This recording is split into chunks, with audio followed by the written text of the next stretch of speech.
Donc bonjour à tous, leçon 27, les forces ou vecteurs force. Cette leçon sera un petit peu plus longue que d'habitude parce que je voudrais finir le programme et il reste seulement la semaine prochaine. Voilà, donc je vous demanderai d'être un peu patient parce que voilà, cette leçon est un peu plus longue. Alors l'objectif, eh bien, c'est de connaître, représenter les forces dans une situation donnée. Et pouvoir préciser si cette force est grande, petite, voilà, mais d'une façon précise. Voilà l'objectif. Alors, je vais d'abord commencer par des exemples pour montrer que les forces donc, sont présentes partout, dans tous les domaines de la physique, quoi, des sciences d'une façon générale. Donc, je commence par quelques petits exemples comme ça. Alors, ici, qu'est-ce qu'on a? On a un atome, donc il y a des forces, bien sûr, il y a des forces. Et bien, les électrons sont chargés négativement, ils se repoussent. Les protons sont chargés positivement, ils se repoussent. Voilà, les protons et les électrons s'attirent, donc tout ça, donc il y a une force d'attraction dans ce cas-là. Dans le noyau, il y a des nucléons, hein, les protons et les neutrons. Eh bien, eux, ils s'attirent, hein, j'en ai pas parlé, mais par une force qu'on appelle la force nucléaire. Hein, les nucléons s'attirent. Hein, c'est grâce à ça que le noyau a une cohésion. Donc voilà pour l'atome. Alors maintenant ici, qu'est-ce que j'ai dessiné? J'ai dessiné une molécule de méthane, hein, CH4. Hein. Au centre, on voit l'atome de carbone et sur les côtés, les 4 atomes d'hydrogène. Donc ces atomes sont liés entre eux hein, par une force. On appelle ça une liaison chimique hein, en chimie, mais c'est une force concrètement. Ici on a des électrons et ces électrons attirent le noyau de cet hydrogène et le noyau de l'atome de carbone puisqu'il est chargé positivement. Ces deux électrons, pareil, hein, ils attirent ces deux noyaux, ces deux électrons, ces deux noyaux, ces deux électrons, ces deux noyaux. Voilà, c'est la raison pour laquelle la molécule de méthane tient. Donc là, à nouveau des forces. Alors, pour les corps moléculaires, par exemple, hein, si je prends de la glace solide, hein, c'est donc des molécules d'eau, et ces molécules d'eau sont liées entre elles, hein, s'attirent entre elles par une force. Hein. Donc voilà, on a représenté les molécules d'eau ici, une autre, et les petits pointillés représentent donc la liaison entre les molécules d'eau. Voilà, et cette liaison, concrètement, c'est une attraction entre les molécules d'eau. Donc là, à nouveau, des forces. Donc voilà, donc ça, on peut dire que c'est de la chimie. Hein. Maintenant, en électricité, donc ici, donc le courant électrique. Donc j'ai représenté ici un fil électrique hein, dans lequel circule eh bien, un courant. Alors concrètement, qu'est-ce que c'est un courant? Ben, ce sont des électrons hein, qui se déplacent. Mais ces électrons se déplacent parce que chacun d'eux est soumis à une force, hein, voilà, qui est représentée ici par cette force électrique. Donc là aussi, des forces. Alors on change d'échelle, hein, en astrophysique, eh bien là aussi, il y a des forces. Hein, les planètes sont attirées par le Soleil. Donc voilà, donc ce sont des forces importantes. Alors elles ne tombent sur mon schéma là, donc c'est pas l'échelle entre parenthèses. Hein, le Soleil est beaucoup plus gros que les planètes. Hein. Les planètes ne tombent pas dans le Soleil, si je puis dire, eh bien parce que lors de la formation du système solaire, eh bien les planètes tournaient, hein, c'est pour ça. Mais s'il n'y avait pas cette force hein, d'attraction, eh bien les planètes continueraient tout droit, hein, n'auraient pas cette trajectoire circulaire. Donc voilà pour les exemples. Alors maintenant, ce qu'on va faire, on va voir comment on représente correctement des forces dans un schéma. Alors il faut être voilà, rigoureux et précis, c'est important. Si ensuite on veut faire des calculs et connaître la valeur, il faut d'abord bien les représenter. Donc voilà, je vais prendre 4 exemples. Alors, qu'est-ce que j'ai dans cet exemple? Donc là j'ai une main, voilà, un fil et un mur. Et donc là, il y a plusieurs forces, et moi je m'intéresse à la force suivante, la force exercée par une main qui tire sur un fil. Alors comment représenter ça sur un schéma? Alors instinctivement, on comprend bien la main tire sur le fil, on comprend bien qu'il va falloir faire une flèche comme ça, un peu vers le bas, oblique. Hein. Mais il faut être précis, il faut être plus précis que ça. Alors déjà, la main, elle tire sur le fil ici. Donc la flèche, on va la faire partir d'ici, et effectivement, on va la faire partir comme ça, vers le bas, hein, à gauche, et ça va donner ça. Donc la première chose, c'est qu'il faut faire partir la flèche à un point précis. On appelle ça le point d'application de la force, hein. Ça c'est important. D'accord? Donc voilà pour cette, voilà comment on peut représenter voilà, cette force. Voilà, les forces se représentent par une flèche parce que c'est tout à fait instinctif et adapté. Alors ici, qu'est-ce qu'on a? Ici on a un ressort qui est suspendu au plafond, voilà. Et puis on accroche un corps, hein, une masse, on accroche un corps et la masse étire le ressort. Okay. Alors on s'intéresse à quelle force? La force exercée par un corps, donc cette masse là, qui étire le ressort. Alors comment représenter cette force? Donc il faut faire une flèche vers le bas, mais il faut être précis sur le point d'application. La masse, elle tire le ressort à ce niveau-là, à ce point, sur ce point-là, hein, ce point-là. Donc la flèche, il faut la faire partir d'ici. Voilà. Voilà. Alors, voilà pour cet exemple. Alors, maintenant, là, je vais vous montrer une vidéo, parce que c'est de l'électricité. Donc, je vous montre la vidéo qui est ici. Voilà, on agrandit. Voilà, donc je vais d'abord peut-être un peu expliquer. Alors, qu'est-ce que j'ai ici? Donc, on a... alors, cette machine, je ne me rappelle plus si je vous l'ai montré ou pas. Ça sert à faire de l'électricité. Quand il y a une manivelle, quand on la tourne, eh bien, cette tige métallique, là, donc, cette tige métallique va contenir des charges positives et celle-là des charges négatives, hein. Il va y avoir une accumulation de charges négatives et de charges positives. Et vous voyez, il y a un fil rouge, et ce fil rouge est relié à cette tige-là et à cette sphère. Donc du coup, les charges positives, quand la personne va tourner, vont aller ici. Et là, ici, il y a un fil noir qui va être fixé à cette tige métallique et à cette sphère. Et donc, quand la personne va tourner, sur la sphère, il va y avoir énormément de charges négatives. Donc ici, énormément de charges positives. Ici, énormément de charges négatives. Et au milieu, qu'est-ce qu'on a? On a un fil avec une bille, hein, au milieu, une grosse bille. On appelle ça un pendule. Et on va voir un petit peu ce qui va se passer.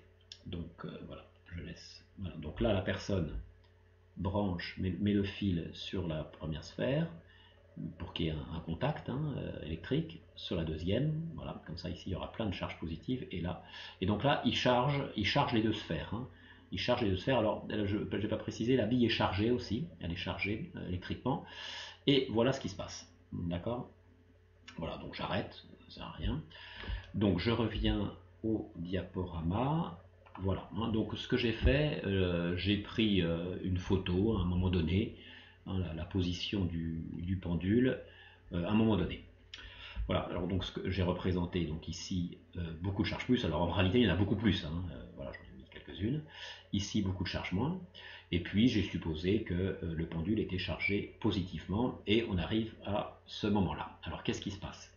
Donc le pendule va toucher la bille va toucher la sphère là, et comme la sphère est chargée négativement, eh bien toutes les charges moins qui sont là, les charges moins qui sont là vont neutraliser les charges plus. Voilà. Et comme il y en a beaucoup, il y a des charges moins qui vont venir sur la sphère. Mais comme la charge, comme la sphère, comme sur la bille là, mais comme cette bille est chargée négativement, et la sphère aussi, eh bien, je vous rappelle que deux charges moins, hein, deux charges identiques se repoussent, hein.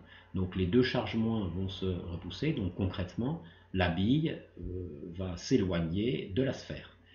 Et en plus de ça, donc cette bille qui est maintenant chargée négativement va être attirée par les charges positives, hein. Je vous rappelle, les charges négatives et les charges positives s'attirent.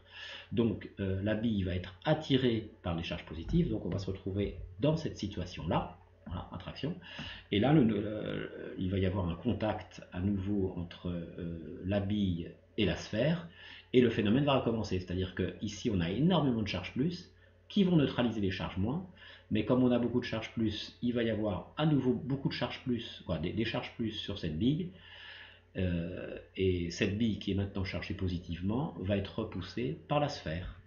Et on se retrouve à la situation précédente, etc., etc. Donc c'est pour ça que le pendule oscille. Et donc vous voyez, ce dispositif fonctionne parce qu'il y a des forces, hein, des forces d'attraction et de répulsion. Alors moi, je m'intéresse voilà, à ce cas-là. Voilà, donc je vais m'intéresser aux forces qu'il y a entre la sphère et la bille. Là. Bon, cette sphère-là, je ne vais pas m'en occuper. Voilà. Et donc je m'intéresse à quelle force? Alors la force exercée par une sphère électrisée, hein, c'est-à-dire celle-là, qui repousse cette bille-là, hein, électrisée. La sphère et la bille sont chargées positivement. Alors comment montrer cette répulsion, hein, que subit la bille? Eh bien la sphère pousse la bille vers la droite. Donc il va falloir faire une flèche vers la droite. Et cette force est subie par la bille. Et donc, bon, il n'y a pas de contact entre la sphère et la bille, mais quand il n'y a pas de contact, dans ce cas-là, on fait la flèche à partir du milieu. La, la, la force exercée donc sur la bille, quoi, par la sphère sur la bille, donc on représente cette flèche au milieu, comme ça. Voilà, ça c'est le troisième exemple. Enfin, dernier exemple, donc j'ai un caillou, voilà, qui est à 1 mètre du sol, voilà, donc il est, voilà, on met la terre en dessous, là. Et donc, je m'intéresse à la force suivante, la force exercée par la Terre sur le caillou. Bon, la Terre attire tous les corps, hein, qui ont une masse, vers elle, vers son centre. Donc, le caillou est attiré par la Terre. Donc, le caillou subit une force d'attraction. Donc, on va faire une flèche qui part du centre du caillou vers la Terre, comme ça. Voilà. Alors, ce qu'on va faire, on va faire un premier petit bilan. On peut distinguer deux types de forces. C'est un premier petit bilan. Les forces ou actions de contact et les forces à distance. Alors, bon, le nom explique. Hein. Donc, je vais quand même reprendre les 4 exemples. Donc, vous voyez, dans les 4 exemples que j'ai pris, à chaque fois, on a deux corps qui sont en interaction. Hein. Dans le premier cas, la main et le fil. Dans le deuxième cas, le ressort et la masse. Troisième cas, sphère, bille. Et enfin, caillou, terre. Donc, quand on a une force, il y a toujours deux corps. Hein, donc il y en a un qui crée la force et l'autre qui subit la force. Toujours. Alors, quand on a une force de contact, eh bien, c'est assez simple, les deux corps en interaction se touchent. Hein, ils sont en contact. Hein, c'est le cas, le fil, la main touche bien le fil. Voilà, il y a contact. Ici, on a une force de contact parce que la masse touche le ressort. Et quand ça n'est pas en contact, eh bien, on a ce qu'on appelle une force à distance. La sphère n'est pas en contact avec la bille, il s'agit d'une force à distance. Le caillou n'est pas en contact avec la terre, il s'agit d'une force à distance. D'accord? Bon, alors on a représenté des forces par des flèches, comme ça. Alors, le problème, c'est que ces flèches, on peut les confondre avec le vecteur vitesse. Hein. Donc ça va être des vecteurs force. Et si on ne fait que ça, on peut les confondre avec le vecteur vitesse. Alors, il va falloir donner un nom à ces flèches, à ces vecteurs. Donc, le vecteur vitesse, on avait noté ça V avec une petite flèche. Donc, le vecteur force, on va noter ça F avec une petite flèche au-dessus. Mais ça ne suffit pas, il va falloir parler du corps qui exerce la force et du corps qui subit la force. Hein, il faut le mettre en indice. Donc je vais parler maintenant du nom que l'on donne au vecteur, hein, au vecteur force. Voilà, alors je vais reprendre les exemples. Alors, ce premier exemple, hein, donc je relis, hein, on s'intéressait à la force exercée par une main qui tire sur un fil. Donc déjà, on va écrire F comme ça, voilà, avec une petite flèche. Et en indice, on met toujours le corps qui crée la force, hein, qui exerce la force, on dit que c'est l'acteur, et ensuite on met celui qui subit la force. Donc là, je peux dire ça comme ça, hein, la force exercée par la main sur le fil. Donc en indice, on va écrire main sur fil, mais de cette façon-là, hein, main sur fil avec un slash là. Voilà. Donc toujours le corps qui crée la force en premier et celui qui subit. Hein. Voilà, mais ça veut dire sur. Voilà, toujours comme ça. Donc on appelle ça l'acteur et le receveur. Allez, deuxième cas. Donc je lis, hein, force exercée par la masse, hein, par le corps, qui étire sur le ressort. Je peux résumer en disant force exercée par un corps, par la masse, sur le ressort. Hein. Donc, ou sur le corps, sur le ressort. Donc je mets F, corps sur ressort. Corps sur ressort. continue. Donc là, force exercée par une sphère électrisée qui repousse la bille électrisée. Je peux dire force exercée par une sphère sur une bille. Donc F de sphère sur bille. F de sphère sur bille. Et enfin, force exercée par la Terre sur le caillou. Donc ça va faire F de Terre sur caillou. Voilà. Donc à la fin, on met toujours le corps qui subit la force auquel on s'intéresse.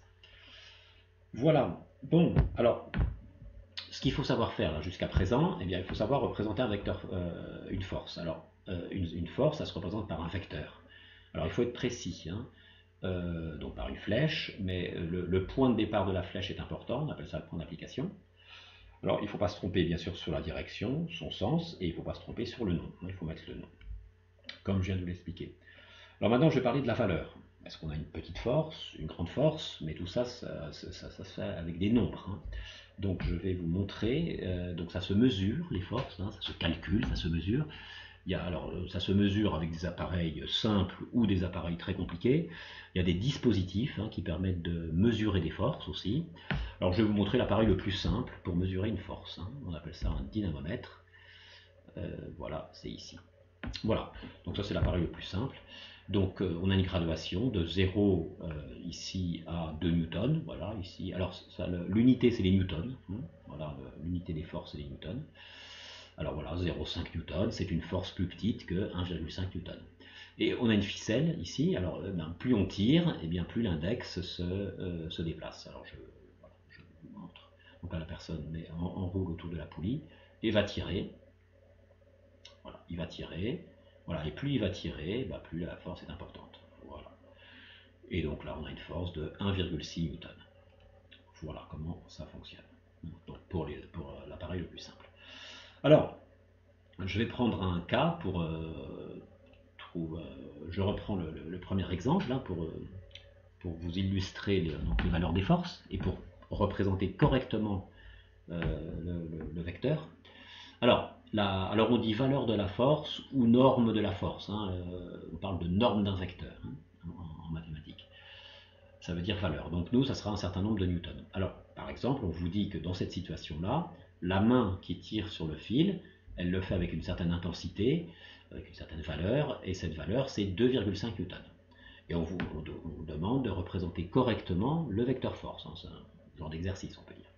Alors pour ça, on vous donnera toujours une échelle pour les forces, comme pour le vecteur vitesse. Alors il peut y avoir des échelles pour les forces, des échelles pour les vecteurs vitesse et des échelles pour les distances. Voilà. Donc là, l'échelle pour les forces est 2 cm pour un newton.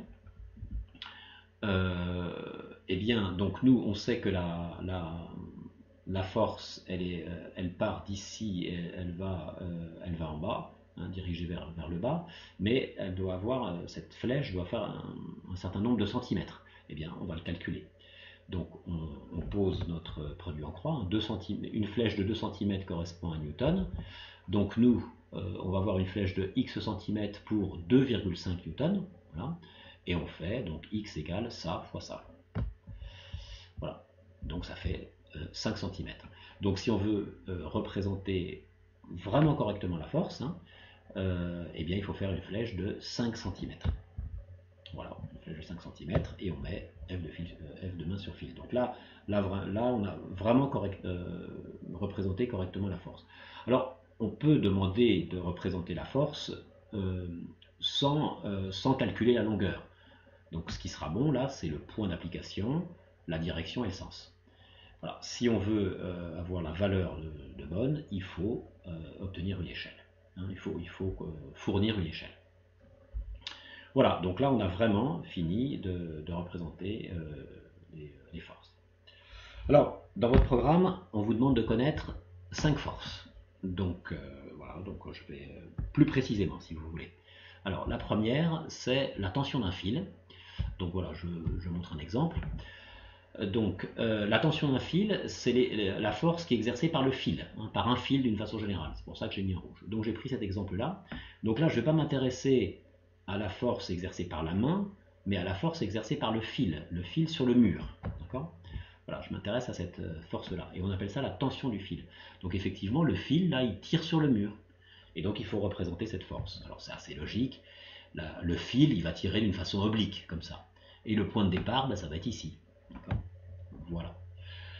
Donc cette force, comment on va l'appeler? F de fil sur mur. F de fil sur mur, comme ceci. Alors, cette force, on la retrouve bon, assez souvent dans les exercices. Donc on lui donne un nom, on appelle ça tension, et on met une lettre à la place d'écrire tout ça, on met la lettre T. Ça, voilà. Le vecteur T, bah, ça veut dire tension du fil. Ça veut dire ça. Voilà, donc ce que vous devez reconnaître, là, ce que vous devez savoir, c'est que quand on a un fil, eh bien la force exercée, la direction de la force est collinaire au fil. Voilà, c'est ça que vous devez savoir. Deuxième force. Donc, force exercée par un support, par quelque chose qui supporte un objet. Alors, réaction normale, c'est le terme. Voilà. Donc, par exemple, ici j'ai une table ici, et sur cette table est posé un livre. Donc, le support, là, c'est la table. Et la table, donc, exerce une force sur le livre. Alors, pourquoi? Bien, imaginons qu'il n'y ait pas la table. Le livre tombe. Donc, la table, en fait, supporte le livre. Donc, la table exerce une force vers le haut sur le livre. Alors vous allez me dire, si elle exerce une force sur le haut, vers le haut sur le livre devrait monter vers le haut. Non, parce que le livre est aussi attiré par la terre. Donc on a une flèche vers le bas, une flèche vers le haut, et ça se compense, si vous voulez. Mais donc, ce qu'on retient, c'est que quand on pose quelque chose sur un support, bah, ce support réagit, on appelle ça la réaction normale, c'est-à-dire qu'il exerce une force verticale, perpendiculaire, pas verticale, mais perpendiculaire à lui, perpendiculaire au support. Donc cette force, voilà. Donc voilà, c'est l'exemple que j'ai pris.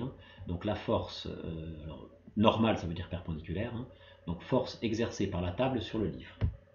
Voilà, donc c'est cette force-là. Donc on va l'appeler force,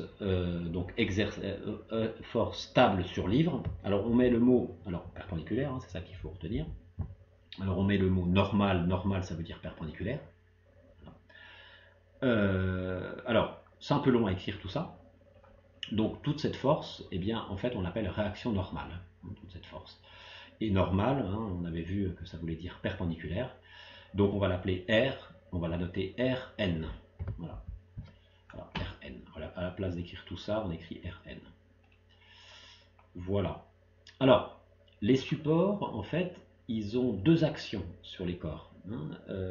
Ils empêchent de faire tomber les corps. Ça, c'est la première action qu'on vient de voir. Mais ils les empêchent d'avancer aussi. Donc ça, c'est ce que je vais vous montrer. Donc c'est la deuxième action d'un support. Donc c'est à nouveau force exercée par un support, mais une autre action. Ce n'est pas la réaction normale, là. C'est les forces de frottement. Alors voilà ce que j'ai pris comme exemple. Toujours pareil, on a notre support, la table, un livre, et puis on met un fil et on tire. On tire le livre, donc le livre se déplace, donc il a un mouvement comme ceci. Mais ce livre frotte sur la table. Si on arrête de tirer, le livre s'arrête. Le livre s'arrête de bouger, parce qu'en fait la table exerce un frottement dessus. Donc en fait la table, elle empêche le livre d'avancer correctement. Donc là, on dit qu'il y a un frottement entre la table et le livre. Alors comment se représente ce frottement? Eh bien, il faut savoir que ce frottement est toujours opposé au mouvement. Donc si j'ai un mouvement horizontal vers la gauche, eh bien le frottement il sera horizontal vers la droite. Et donc le frottement il a lieu entre la table et le livre. Donc on va faire une flèche qui part du milieu et opposée à celle-là. Voilà, donc ça c'est la force que je vais représenter, force de frottement exercée par la table sur le livre. Voilà, comme ceci. Et donc, comme on va la noter, on va la noter force F, frottement, table sur livre. Voilà. F, frottement, table sur livre. Donc tout ça c'est long à écrire. Donc les forces de frottement, c'est pas compliqué, ça se représente avec la lettre petit f, F minuscule. Voilà, force de frottement. Quatrième force.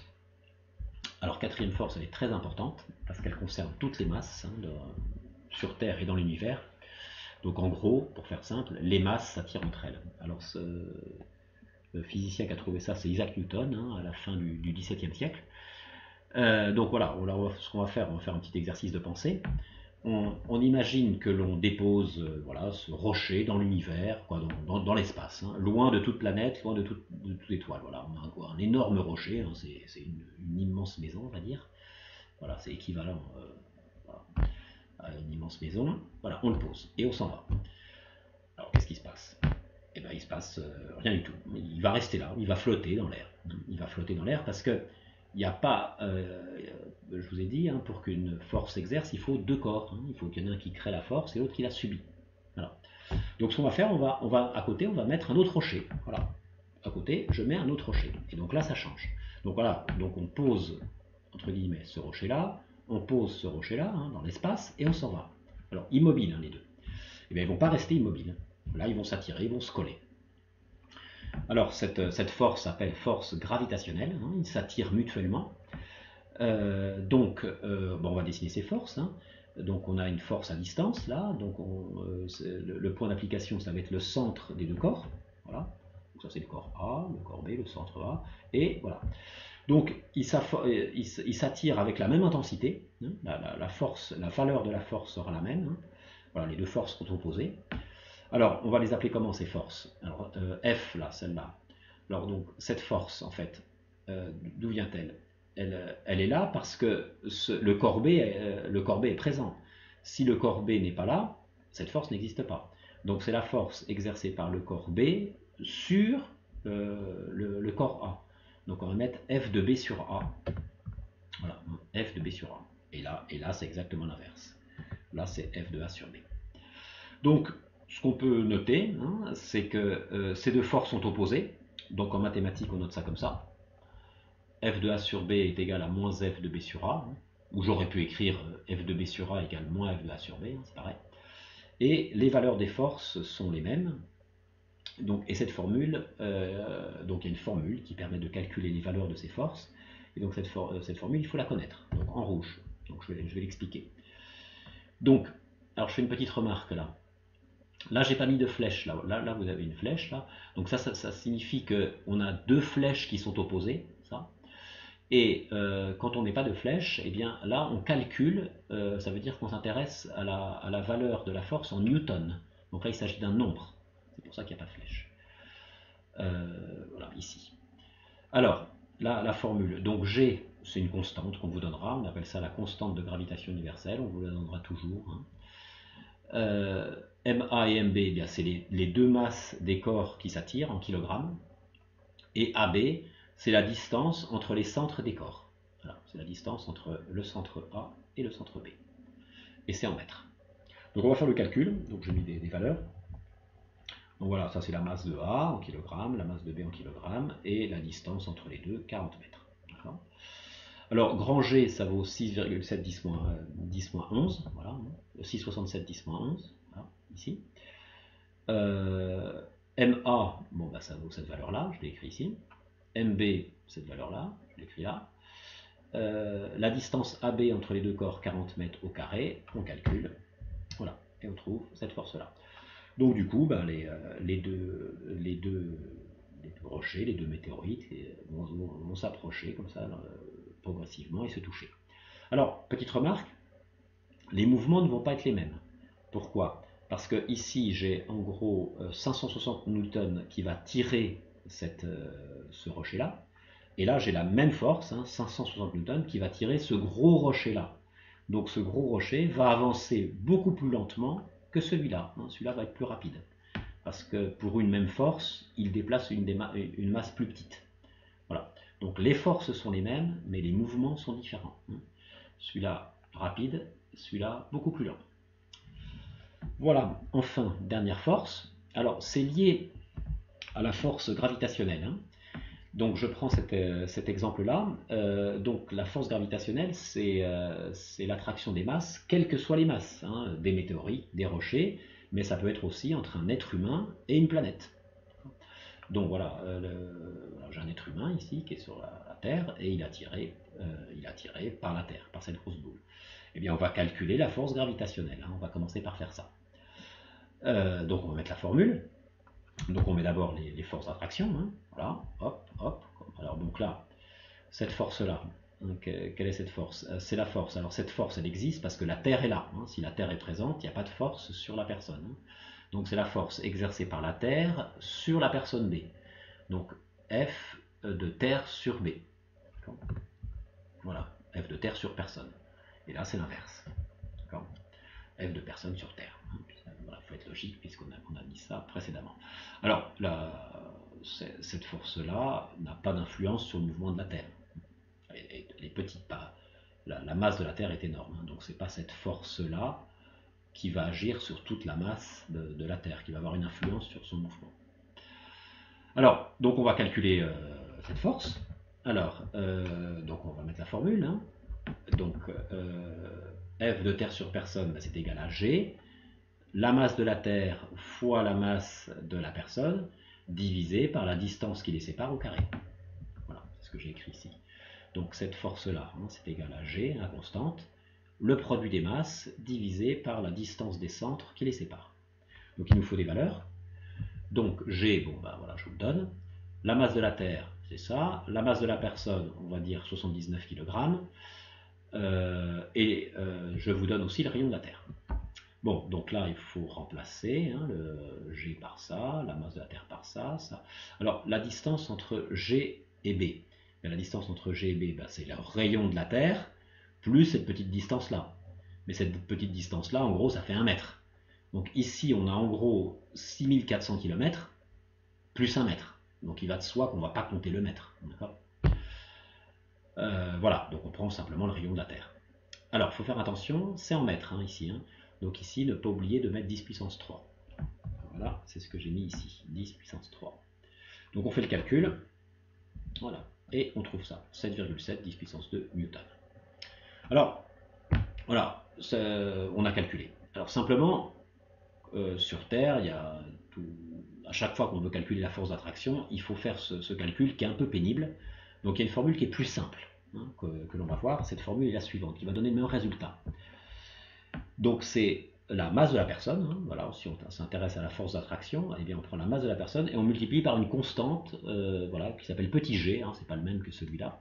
Et le petit g, ça se nomme l'intensité de la pesanteur de la planète en question, qui est ici la planète Terre.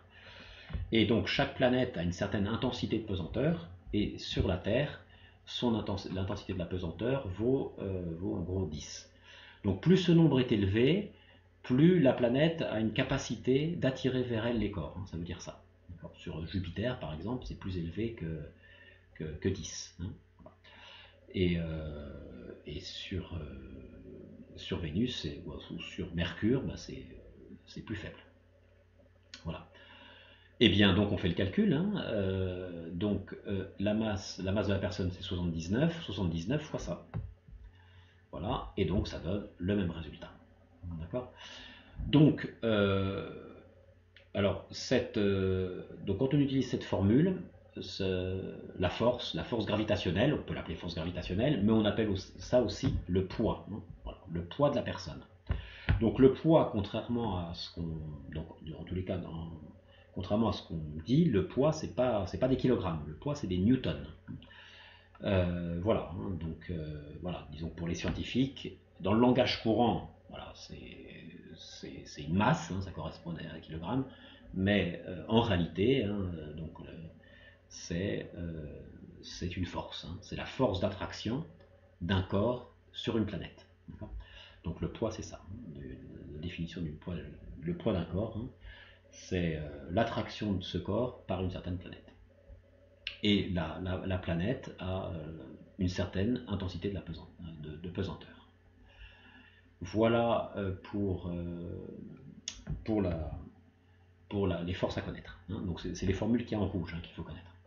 Bon, alors voilà, P égale mg, hein, voilà. Et m en kilogrammes. Et g, on vous le donne.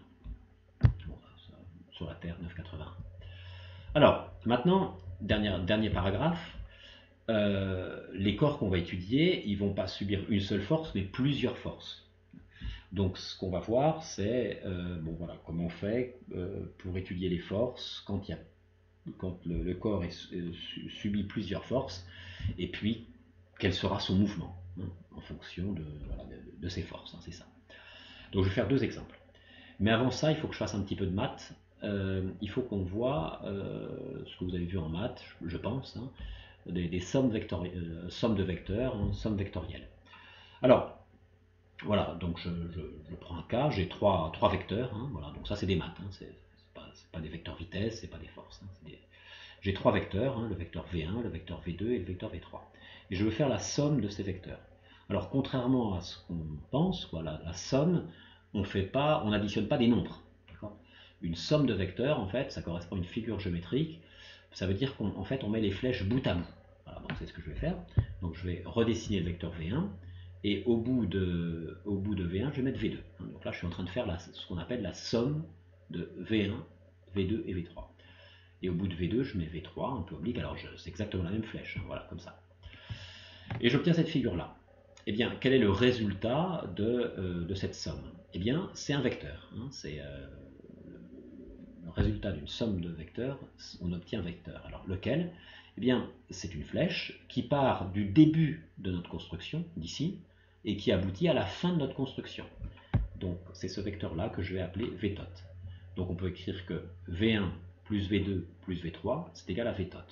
Vous voyez, je n'ai pas additionné les longueurs, hein, ça n'a rien à voir avec une addition de nombres.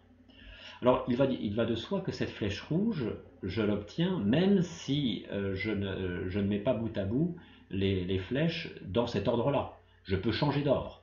Par exemple, je vais refaire la construction et je vais partir de V2, par exemple. Hein. Je pars de V2.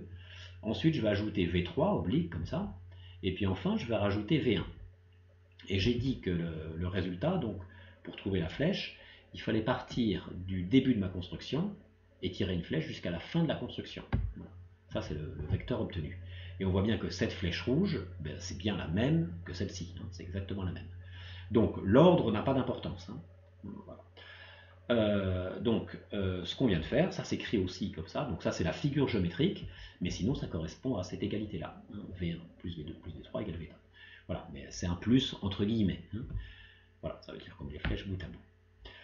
Bon, alors ça c'est le premier cas. Deuxième cas, je refais pareil. Hein, j'ai à nouveau trois vecteurs. Voilà, donc, voilà, ça vous retenez. Donc voilà, ces trois vecteurs-là. Et je fais la somme vectorielle, donc je mets les flèches bout à bout, donc V1 ici, V2 ici, et V3 ici. Donc là, je vois que je reviens au point de départ. Donc le vecteur résultant, là, la somme, bon, en fait, le vecteur, il va partir d'ici et il va arriver ici. Donc en fait, je vais trouver le vecteur nul. Donc dans ce cas-là, V1 plus V2 plus V3 est égal à vecteur nul. Alors ça, c'est très important pour la suite.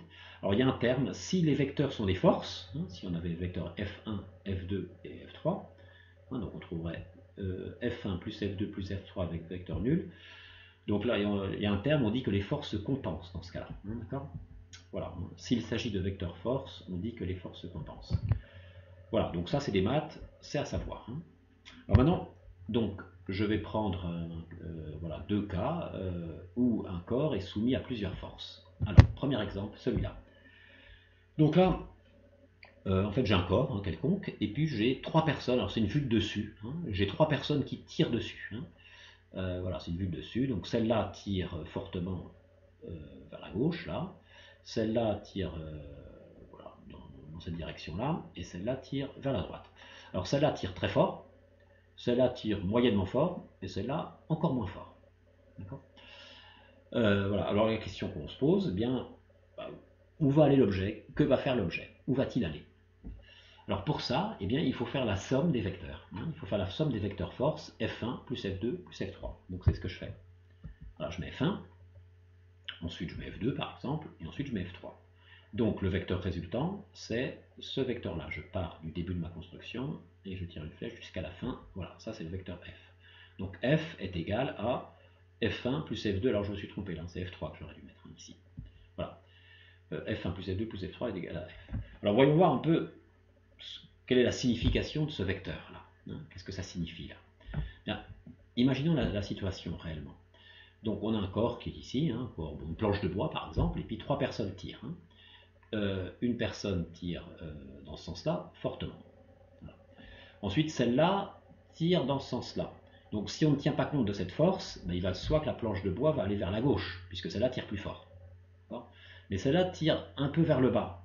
Donc du coup, la planche de bois va aller aussi vers le bas, un petit peu vers le bas. Donc c'est-à-dire concrètement avec la direction de F.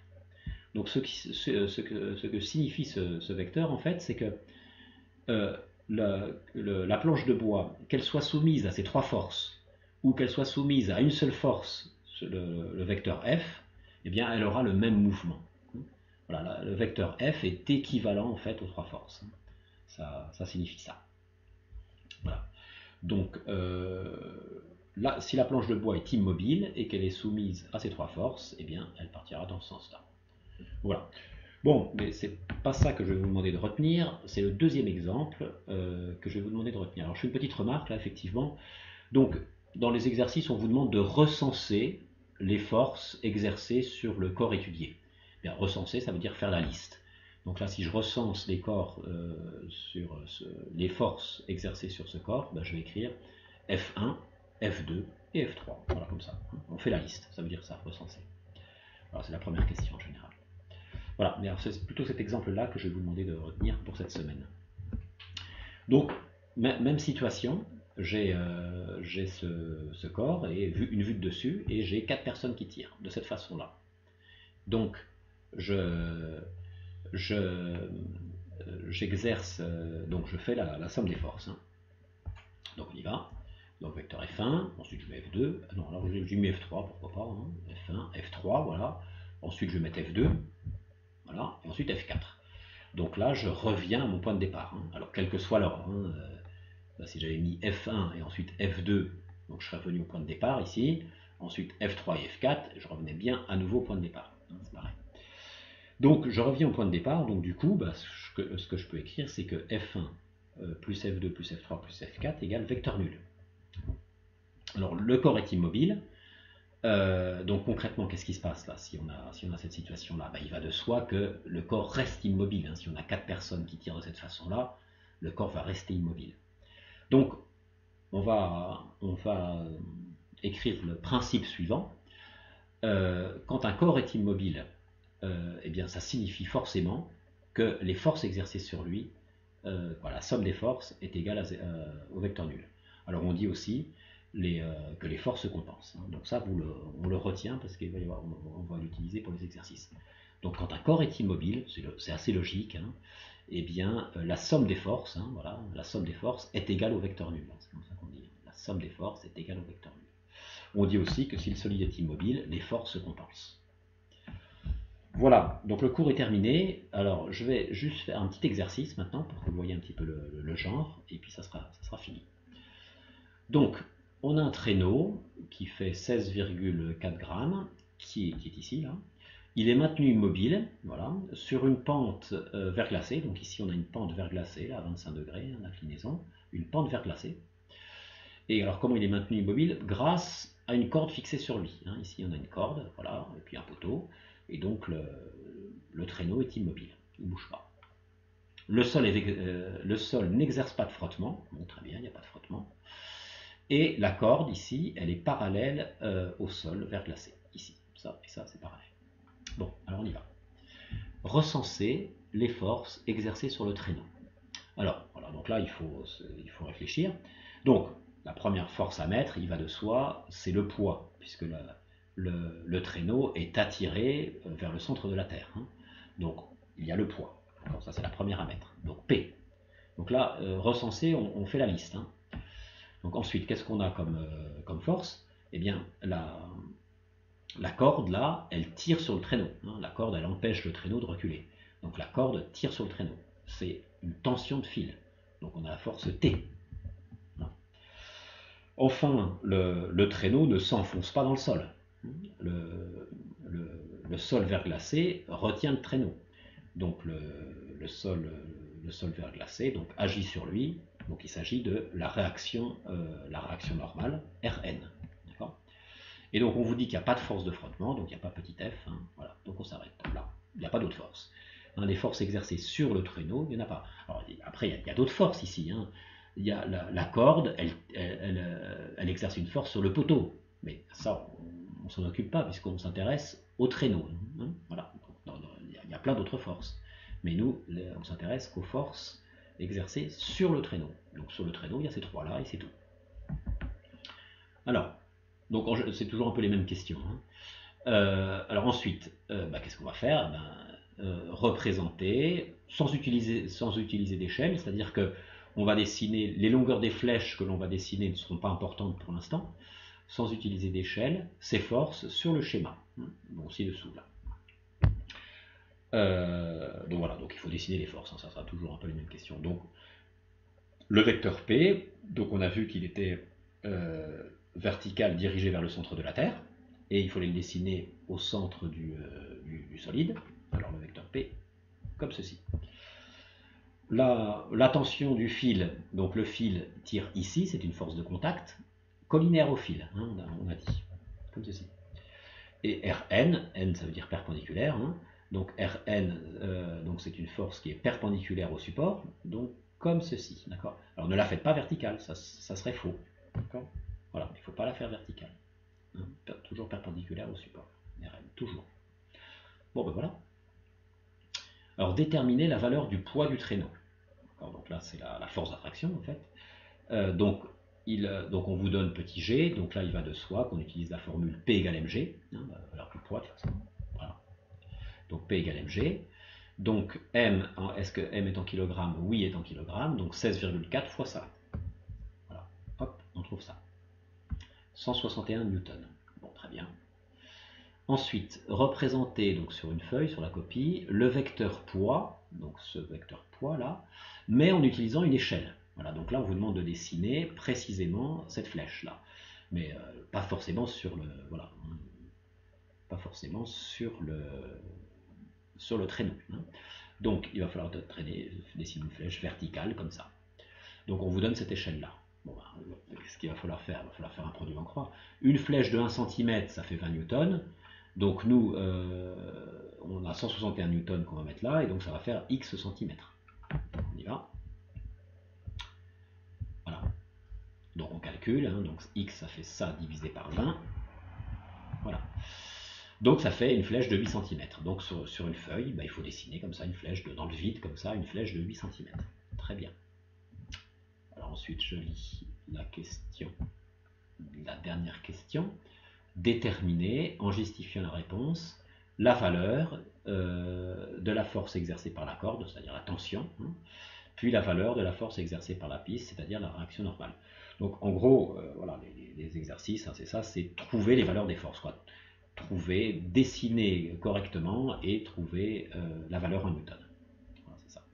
Donc il faut trouver la valeur en newton de cette force-là et la valeur en newton de cette force-là. Bon, eh bien, pour ça, on va utiliser la loi qu'on a vue juste avant. On sait que le traîneau est immobile. Si le traîneau est immobile, ça veut dire que ces trois forces se compensent.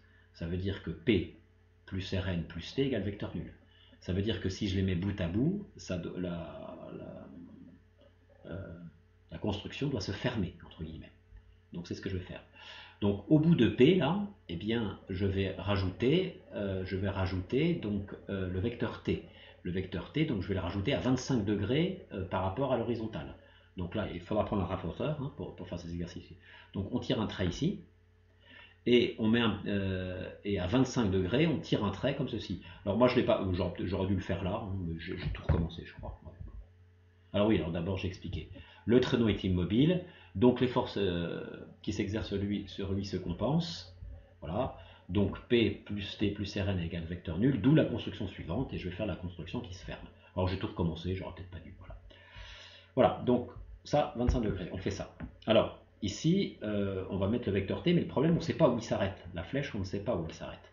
Mais bon, ce qu'on sait maintenant, d'autre part, c'est que le vecteur Rn, la réaction normale, est perpendiculaire à cette droite-là, hein, on le sait, par définition. Donc du coup, avec une équerre, hein, on se place ici, ou on fait au mieux en tous les cas, on tire un trait perpendiculaire à ça, et comme la figure doit se fermer, il faut que la flèche arrive ici. Donc il faut tracer un segment donc perpendiculaire à ce segment-là, qui passe par là. Voilà. Hop. Et ça donne Rn. Et donc du coup, t, la longueur du vecteur t est forcément celle-là. Forcément. Voilà. Donc on constate finalement que le vecteur t est petit. Voilà. Donc en fait, il n'y a pas une grande tension sur la corde. Il n'y a pas une grande tension. Il n'y a pas beaucoup de newton. La corde n'est pas très tendue finalement. Et voilà, Rn davantage. Bon, qu'est-ce qu'il faut faire maintenant? On sait que, parce qu'on vous demande la valeur en newton de ça et de ça. Bien, on sait que la flèche ici, elle fait 8 cm et ça correspond à 161 newtons. Voilà. Où on sait qu'une flèche de 1 cm, ça fait 20 newtons. Donc du coup, il suffit de mesurer cette flèche-là et d'utiliser l'échelle pour trouver la valeur en newton. Donc on y va. Alors, on sait, donc moi sur ma feuille, hein, j'ai mesuré